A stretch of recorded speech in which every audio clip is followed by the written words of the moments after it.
कामधारी सिंह दिनकर जी की कविता जिसका शीर्षक है जनतंत्र का जन्म। दरिया तेरी अब खैर नहीं, बूंदों ने बगावत कर ली है। नादान न समझ बुजदिल इनको, लहरों ने बगावत कर ली है। हम परवाने हैं मौत समा, मरने का किसको खौफ यहाँ। रे तलवार तुझे झुकना होगा, गर्दन ने बगावत कर ली है। हाँ, ये वही कविता है जो कि जेपी साहब के आंदोलन के समय 1972 के आंदोलन के समय सबसे ज़्यादा फेमस हुआ था।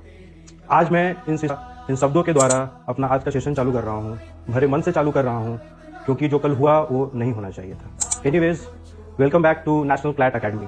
आगे बढ़ते हैं and we will talk about the rights. जब आपको पुलिस पकड़ लेती है, जब आपको पुलिस डिटेन कर लेती है, तब आपके क्या क्या राइट्स हैं। तो सबसे पहला इसमें आता है right to know, that is section 47 of BNSS। हाँ, सेक्शन 47 जो है वो ये बात करता है कि आपको आपको पूरी तरीके से नॉलेज देनी पड़ेगी पुलिस को कि वो आपको क्यों पकड़ रही है, आपने क्या ऐसी गलती की है, और प्रॉपर नॉलेज आपको होनी चाहिए कि कहाँ पे आपको लेकर जा रहे हैं, कहाँ डिटेन कर रहे हैं, किस सेक्शन के अंदर आपको पकड़ी गई है। उसी तरीके से दूसरा सेक्शन इसमें आता है राइट टू इन्फॉर्म।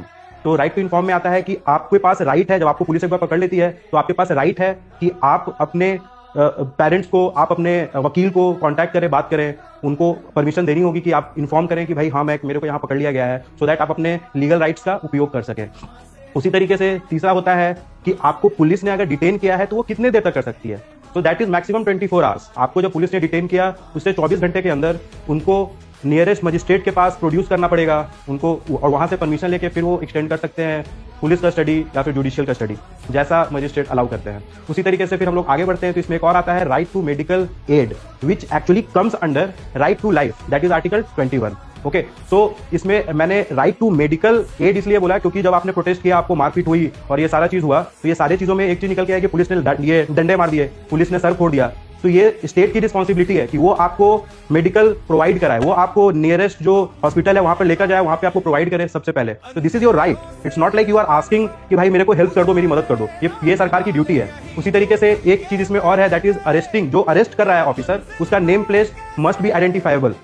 तो ये सारी चीजें होनी चाहिए थी, बट इनमें से कोई भी चीजें नहीं हुई है। तो बेसिकली जो डीके बसु केस है अपना, उसका पूरी तरीके से उल्लंघन किया गया है। मैं केस का नाम फिर से बता देता हूँ, DK Basu versus State of West Bengal. हाँ, ये वही केस है जिसके बाद 11 गाइडलाइंस दी गई थी कि जब आप पुलिस आपको डिटेन करेगी उसके बाद का क्या क्या आपके राइट्स हैं और पुलिस को क्या क्या पालन करना है।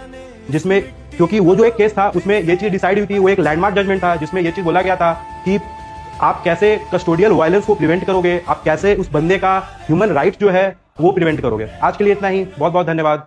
Please like share subscribe to our channel. Thank you.